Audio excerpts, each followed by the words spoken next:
Hi, Math 256. So in this module, since now we understand what fractions are and the meaning of fractions, we're going to start on operations of fractions. So first we're going to start on addition and subtraction of fractions.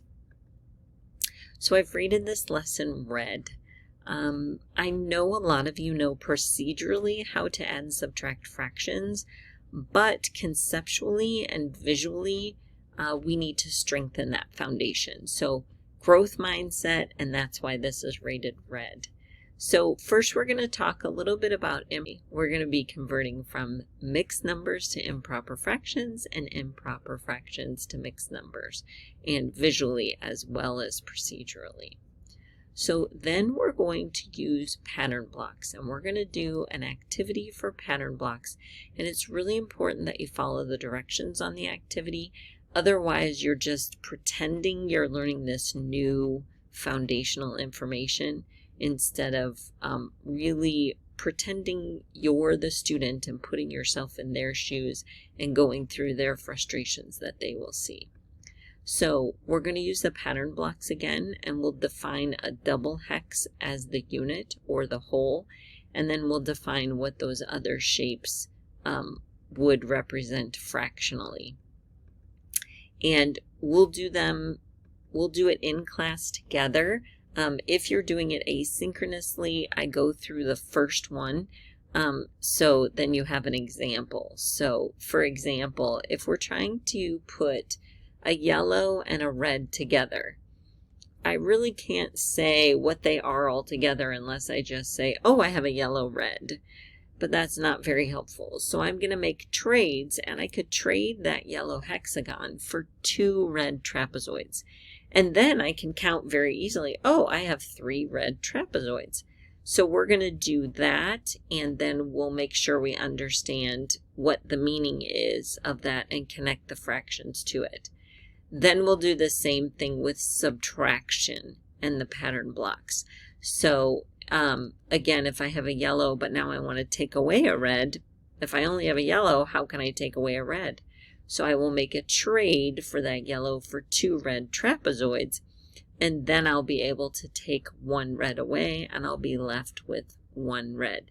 And then we'll attach the fractions to it.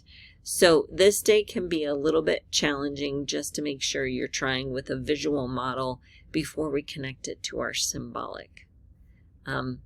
There is an exit ticket there, and you should check out your due dates on Canvas. And now let's talk about day 2. So day 2, we're still talking about adding and subtracting, but now we're going to talk about with mixed numbers. And so I've rated this lesson yellow. It's important that you try this new strategy just so you can kind of make more of a foundational sense of what's happening. You also have a word problem assignment, and you're writing word problems for fractions, which you have to be very, very careful on your wording, or it will turn into a multiplication problem, which sounds crazy, but it's really easy to do. And what we're really going to focus on here is estimating our sum or difference before we do the problem. So then when we get our answer procedurally, or however you choose to do it, you know that your answer is reasonable. So we'll get a problem, we will make an estimate, and then we will do it procedurally. Same with subtraction. Then we'll talk about some mixed number problems.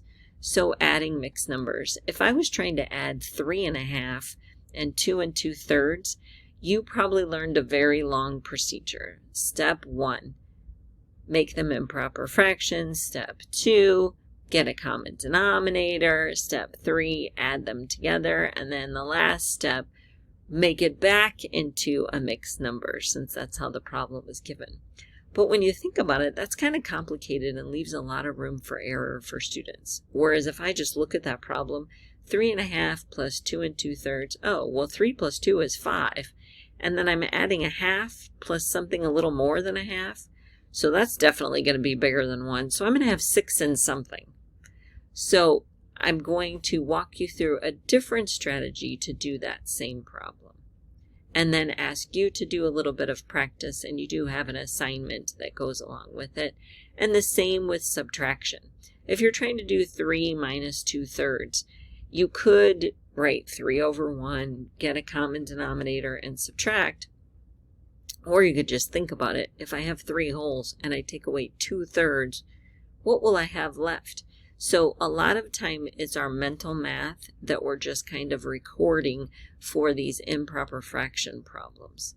So keep an open mind, keep your hard work, reach out if you need anything, and I hope to see you.